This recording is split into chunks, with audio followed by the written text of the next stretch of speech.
All right, I think we're going to go ahead and get started. How's everybody doing? Good? Enjoyed the conference so far? Sweet. Well, I'm excited to have you here with me today to talk about building apps with the AWS SDK for PHP. And I know that that is a lot of three-letter acronyms. So for the duration of this presentation, I'm just going to refer to it lovingly as the SDK. Make it easier for everybody, I think. So my name is Jeremy, or Jeremy Amaya on Twitter, and I work on the SDK at AWS. We got a lot to talk about today. I'm going to do a quick introduction to the SDK, including talking about version 3 of the SDK.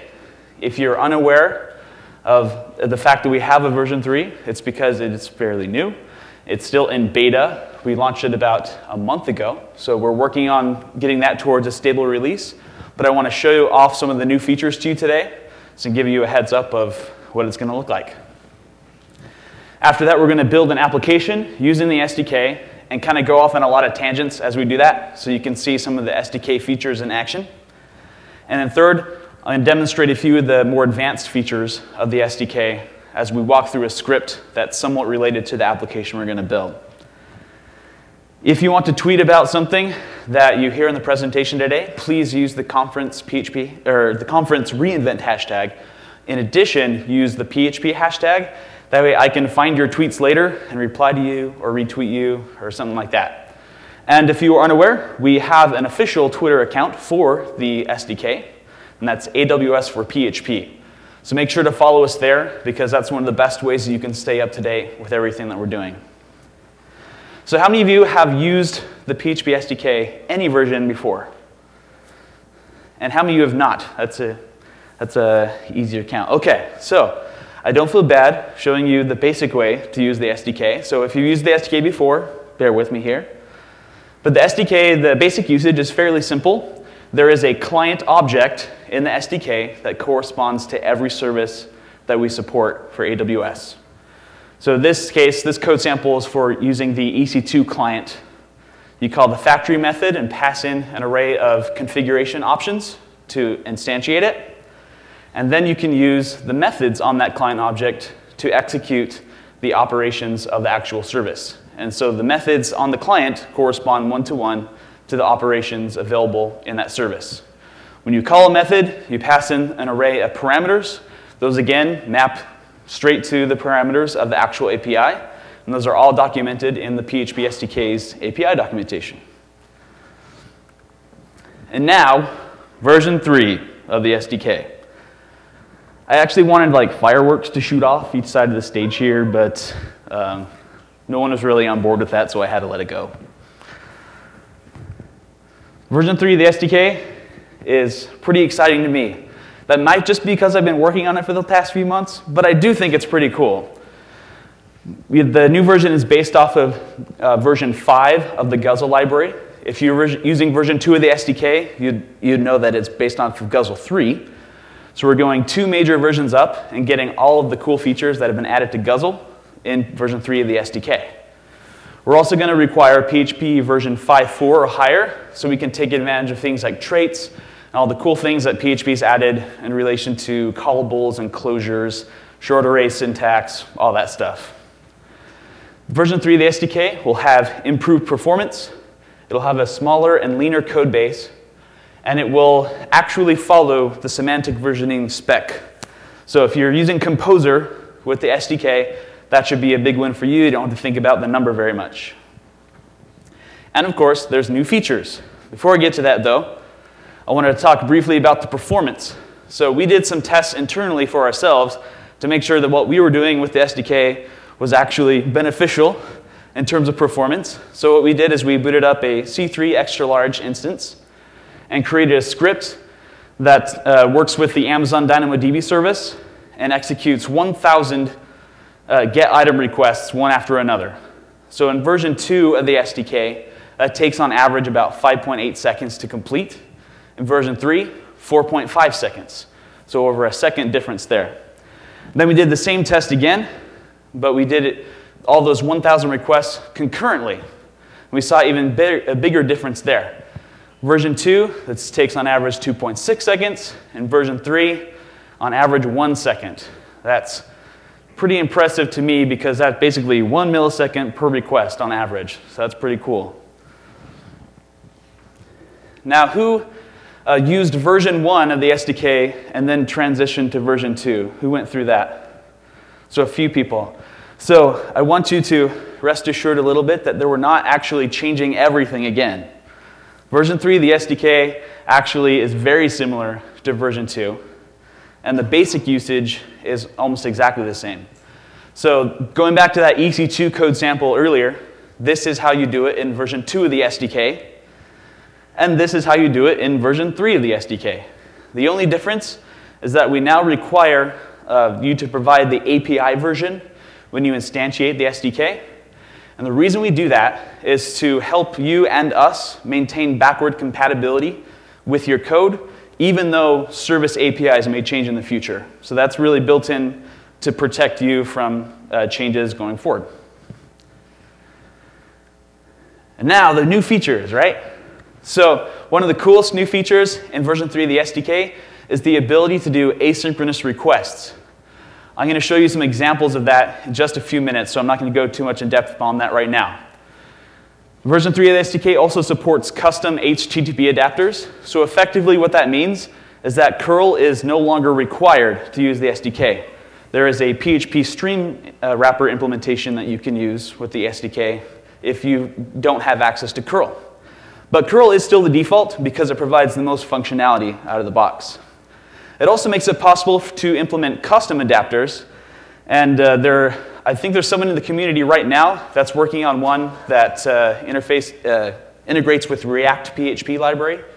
So that'll be a cool one to kind of play around with in the future when that's done, because that will open up more non-blocking I/O asynchronous stuff with the React PHP library. Another new feature is what we call result paginators. It allows you to iterate over paginated data from various services. Another feature is JMESPath querying of result data. I'm going to talk about what exactly that means and how to use it in a few minutes as well. And then there's more new features than just these. These are just the ones I wanted to highlight. But one of the other cool ones is the debug client option. So you can, when you instantiate the SDK, you can say debug equals true. And then when you do a request, it spits out the wire trace, it spits out what the event system, how it modifies the request in each stage, so you can figure out easily what's going awry if you run into problems. So let's go ahead and build something with the SDK now. Now the application that I want to build is called Selfies with Elephants. If you've been in the PHP community for any amount of time, you'll know that the elephant is PHP's mascot. And there's a lot of these stuffed elephants out there, especially in the past couple of years. And these things are like currency at PHP conferences.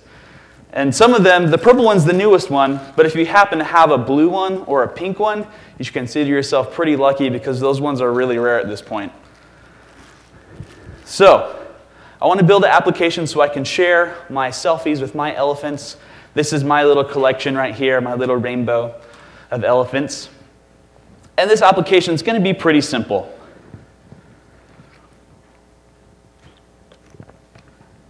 It's basically just going to be 2 pages. One page that shows all the selfie images, and the other one that gives you a form to upload new ones. And then and you can attach a caption to it too. So we're going to use 2 AWS services to implement this, and then use the SDK to communicate with those 2 services. We'll use Amazon S3, or Simple Storage Service, to store the images of our selfies. And then we'll use Amazon DynamoDB, which is our NoSQL database service, to store the records of those images. So that'll hold like the URL and the caption. That way we can look those up and show them on our index page. So first, we need to install and configure the SDK. And the recommended way to install the SDK is to use Composer. So if you're using Composer, you need to specify the AWS SDK PHP package and then provide the version. We are going to use version 3 for this example. And since the version 3 is still in beta, we need to append that @dev string to the end of the version so that we can install the beta version. Now, there are other ways to install the SDK, including the FAR that we generate with each release, the zip file that contains all the source. So you don't have to use Composer, but we do recommend it. So it helps you to more easily manage all the dependencies of your project. After the SDK is installed, then we need to get our credentials to the SDK so it has the authentication, so that it can authenticate to the actual AWS services. And there's a few different ways to do that. And the way that you choose is going to be dependent on what environment you're running your code in, basically. If you're running on EC2, the best way to provide your credentials is through instance profile credentials, which come from the AWS Identity and Access Management Service. Basically, the way that works is you create an IAM role, and you assign a policy to it that has the permissions set up that your application needs. So in our case, we would only let it do DynamoDB and S3 operations in our policy. Then when you launch an EC2 instance or an Elastic Beanstalk environment or however you're running your EC2 instances, then you associate that role with that, and then what happens is that temporary credentials are created on your behalf and deployed to your EC2 instances automatically. The SDK knows how to find those, picks them up automatically, and you don't have to worry about any code to actually get your credentials for the SDK. So that's definitely the best way to provide your credentials on EC2. In your local development environment, though, we have another way that makes it pretty easy. And that's the use of a credentials file. So this is actually a feature that exists in the current version of the SDK. We started doing this in version 2.6. You can create a credentials file in your home directory under the .aws directory. And it's basically an INI formatted file that contains profile names. So that's what you see in the square brackets, are your profile names. And then you can set your keys in there. So you can set multiple profiles. You can reference that profile when you instantiate the SDK. Or if you don't tell it what you want, it'll automatically use the default profile. So again, you can instantiate your SDK, get the credentials to it without any code. And the other cool thing about the credentials file is it's supported by the other SDKs and tools that we provide. So for using the AWS CLI, it can read this file as well and pull those credentials in, so you don't have to do something else for the other tools.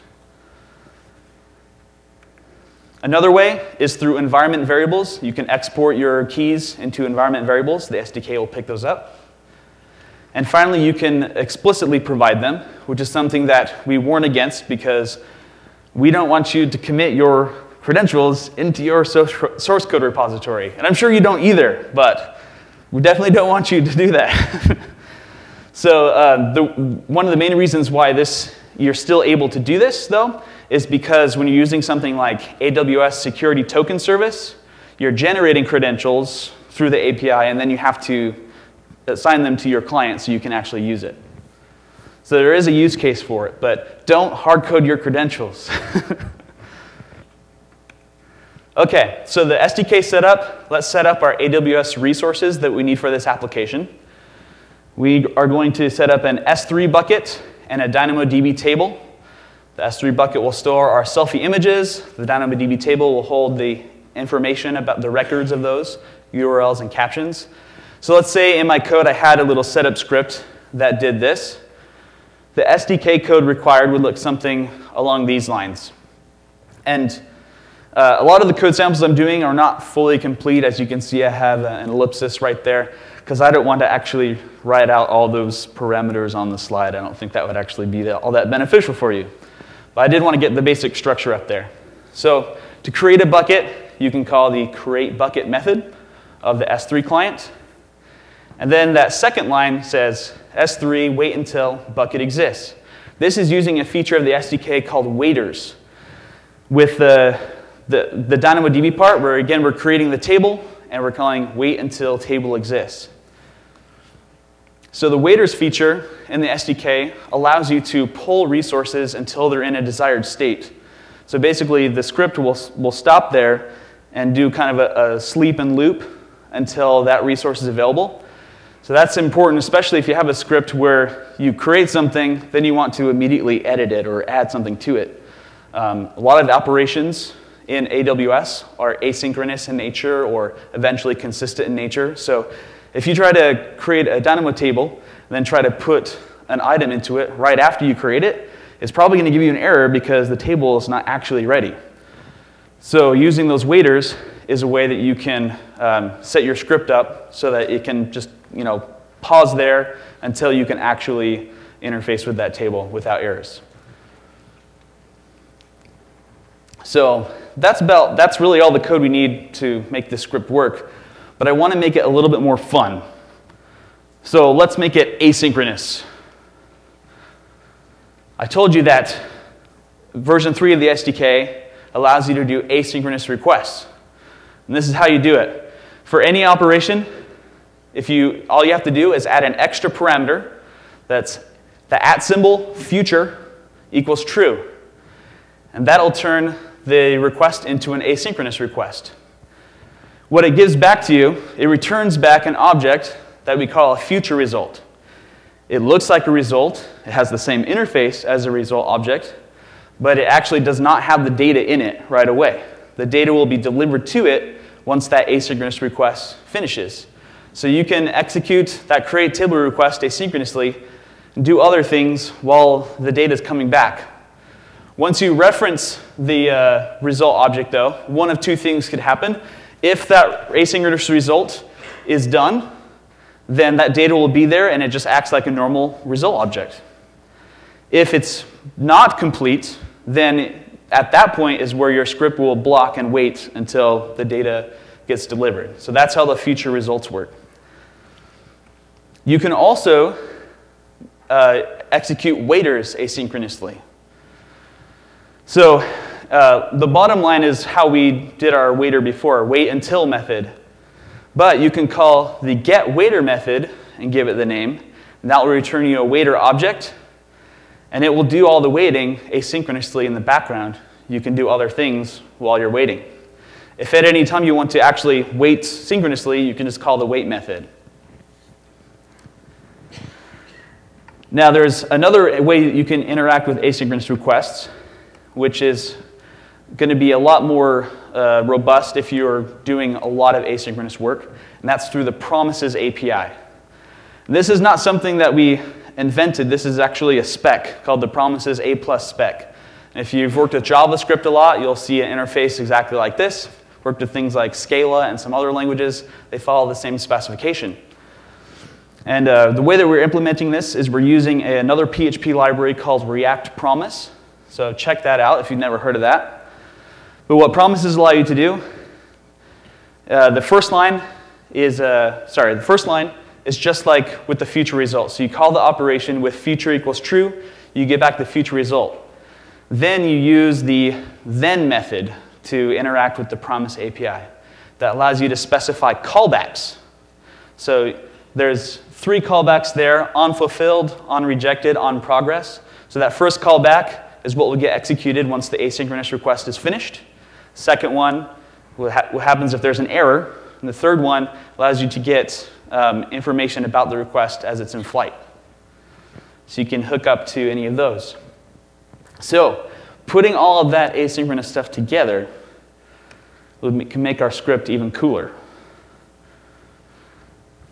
So what we're doing here is we're doing our create table command. We're doing future true, so it gives us back a future result. We're chaining off of that with the then function, giving it a callback to execute when it's complete. That callback creates the waiter, which is also asynchronous there. And then we're chaining off it again with a function at the end that prints done. And so that whole workflow there happens asynchronously, which means we can do the whole create bucket workflow at the same time as we're doing the create table workflow. So that script, using asynchronous means, can execute much more quickly. It's pretty cool stuff. I think so, at least. Okay, so we've installed and configured the SDK. We've set up our AWS resources. Let's actually write the code for the application now. To bootstrap our application, I got a little script right here. When I wrote this, I actually used the Silex PHP micro framework.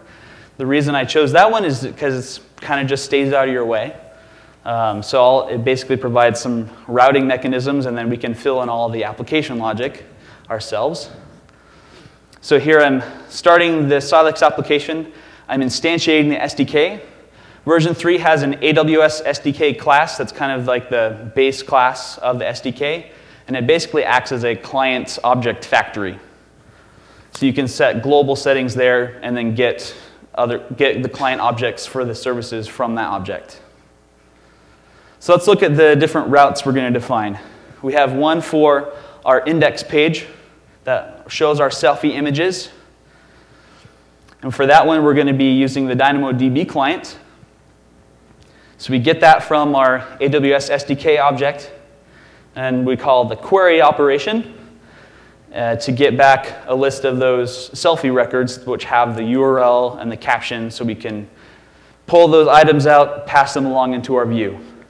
So here I have a limit of 10 set, which makes sense because we're showing these pictures. But in other applications, you might be working with DynamoDB where you have thousands of records that you need to process.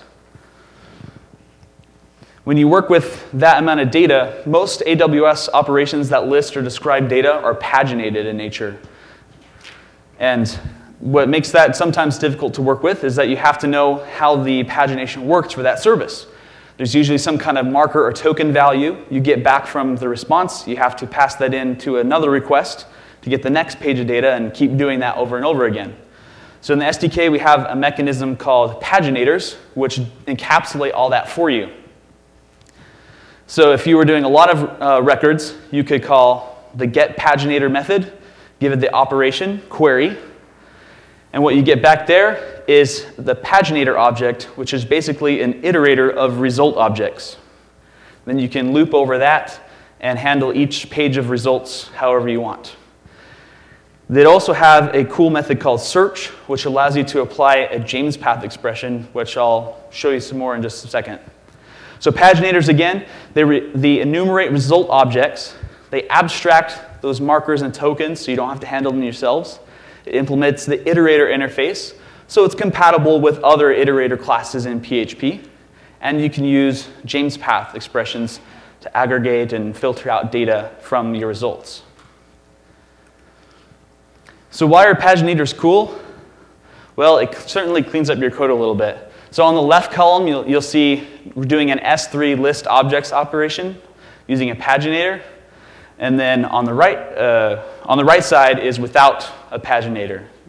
It's a bit more complicated, and it ends up being more lines of code too.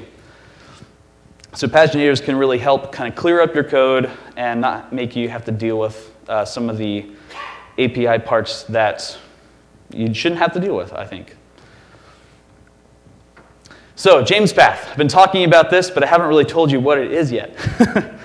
JMESPath is a syntax for querying JSON documents, or in our case, PHP arrays. You can check out JMESPath.org. There's no A. It's not a typo. JMESPath.org will show you how all the features and syntax of JMESPath works. We have JMESPath expressions built into the SDK using the search method on either paginator objects or result objects. And so you can see on the bottom is a few different examples. You can do things like, kind of like array column function in PHP, that you can pull out data from sets of data and flatten it into a single list. So that's what that first one does. These are all expressions you could use with the list objects operation. So that first one will give you just the object keys, so like listing your files in a bucket.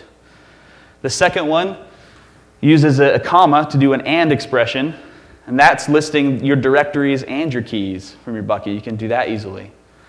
And then the third one is an example of using an OR expression where you can get one value or another one. And there's tons of other things you can do. There's lots of functions and stuff built into JMESPath. So definitely check that out. JMESPath is also used in the AWS CLI and some of the other SDKs as well. Okay, tangent complete. Back to our application.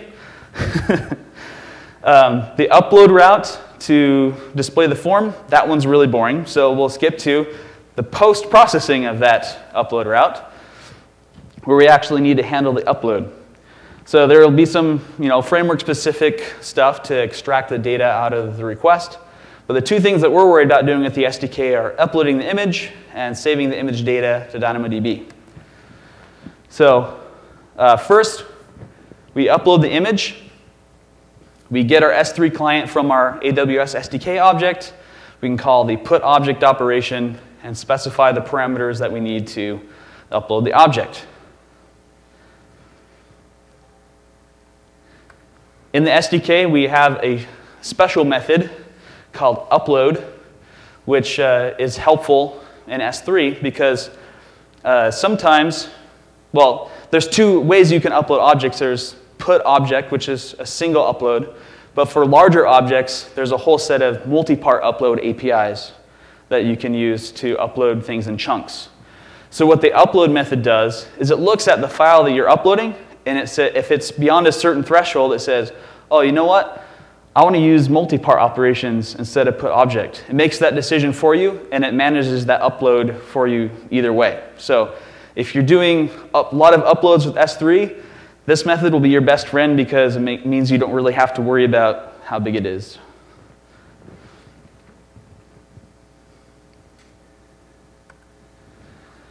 Okay, and then after we upload our object, we want to extract the object URL from the result and create an item to put in our DynamoDB table that has the URL and the caption. So that's what we're doing right here. And that's just a normal operation call.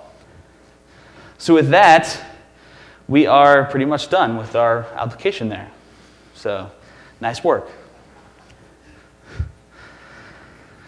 So I did bring this elephant with me, and I kind of wanted to give it away to someone at the conference while I'm here.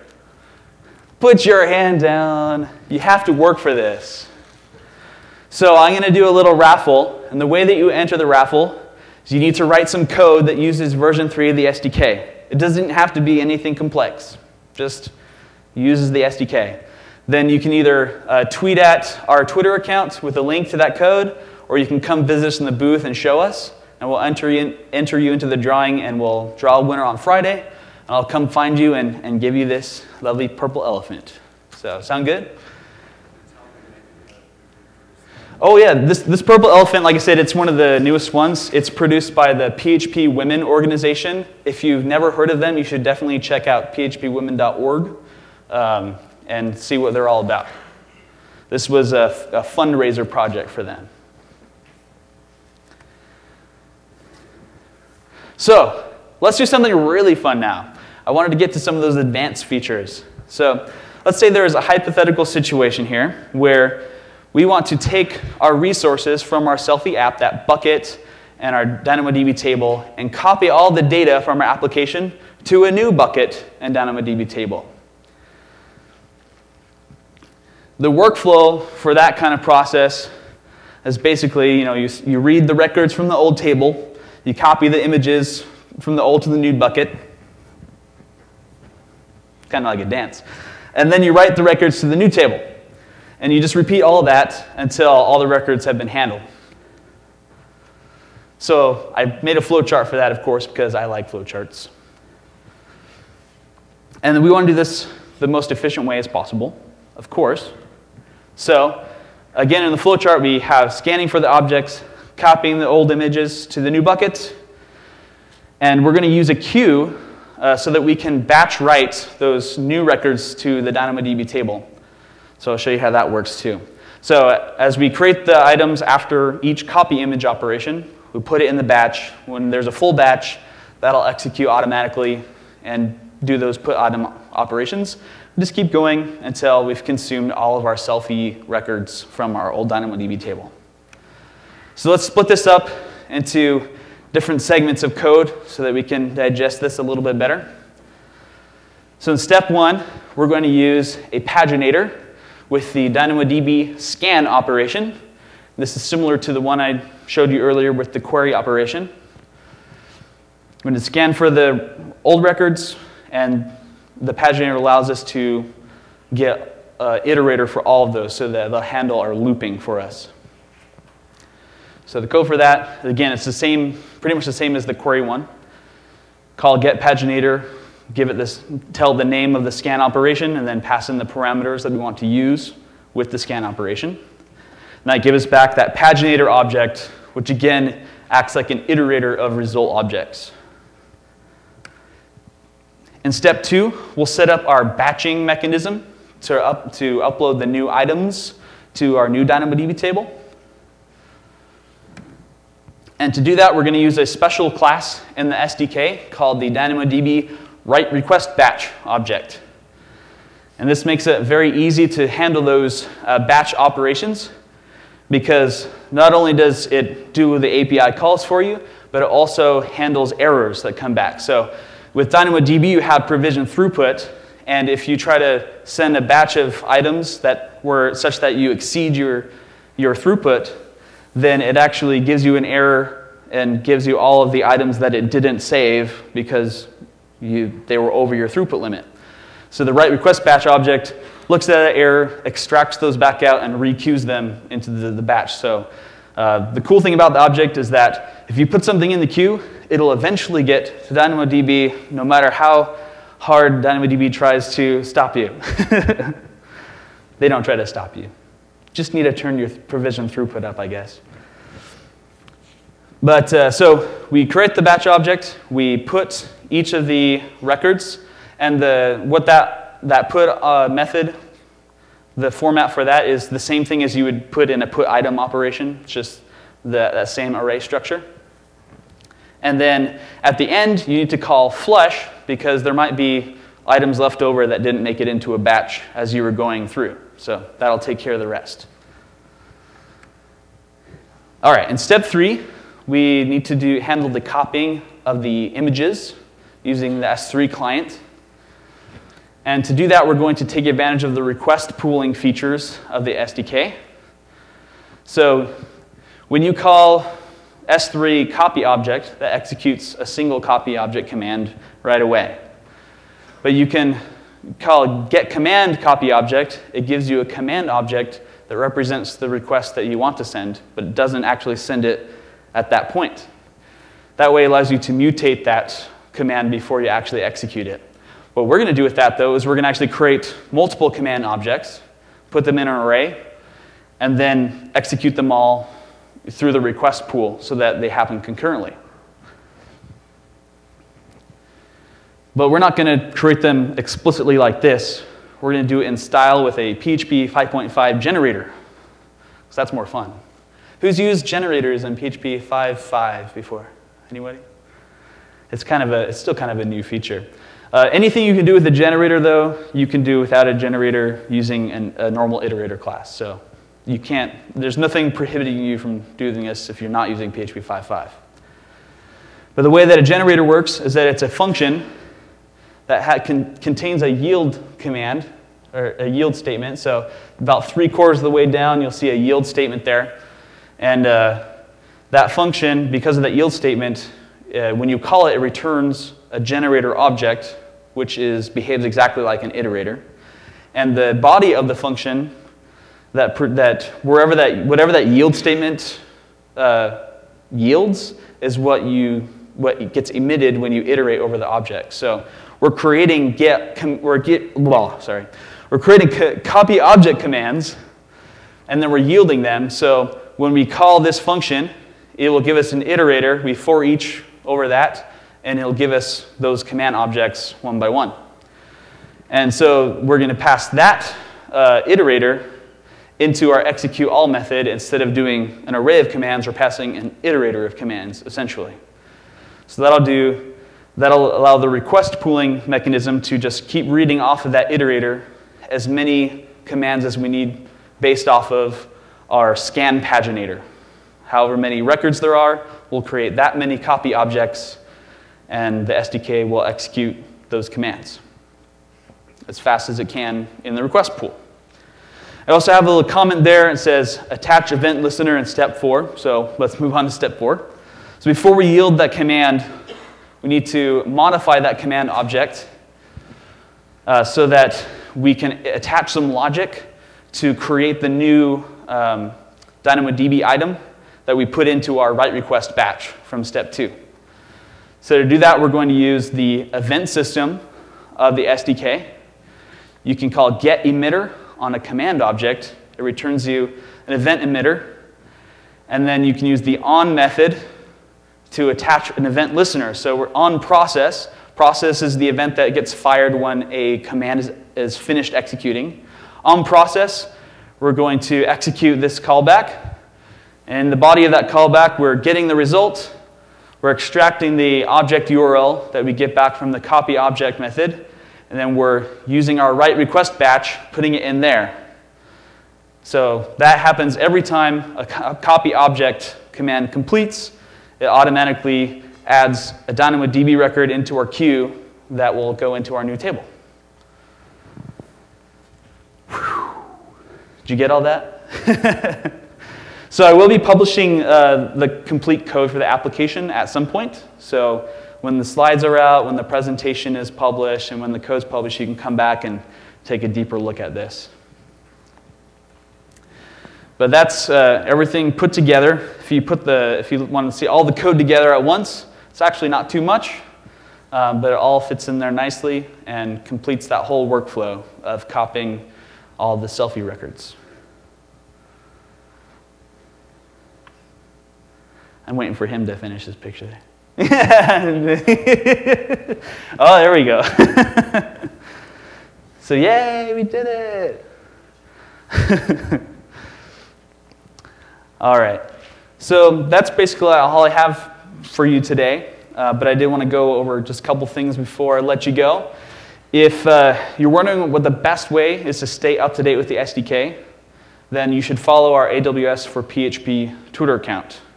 For example, how many of you had no idea there was a version 3 of the SDK before today? See, this is what you need to follow our Twitter account for. Then you would know.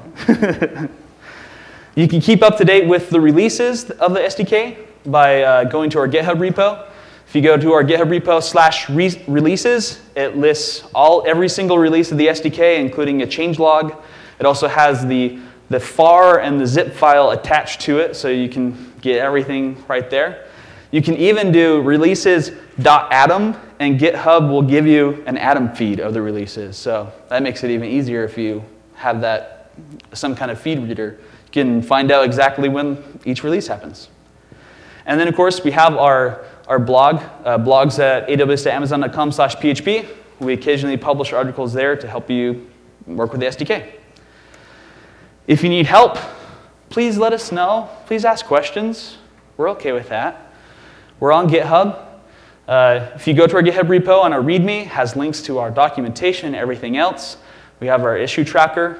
If you have run into issues or you have questions, we're also on the AWS forums. You can ask us questions on our actual PHP development forum, or if you have questions that are specific to a service, there are forums for every single service as well. So the forums are a great place to look up questions that people have already asked and to ask your own. And of course, you can go through AWS support as well. If it happens to be about the SDK, eventually we usually get wind of that and help them and help you through there. And that's about it. So make sure to please rate my presentation. I do have some homework for you, though. Follow our Twitter account. Again, I think I've advertised that a little bit too much. Sorry. Try out version 3 of the SDK. Remember, if you do that and you show us your code, you can win this purple elephant right here. And please, anytime you have thoughts, questions about the SDK, jump on GitHub, Twitter, the forums, and talk to us. We love to hear from you guys. So thanks a lot.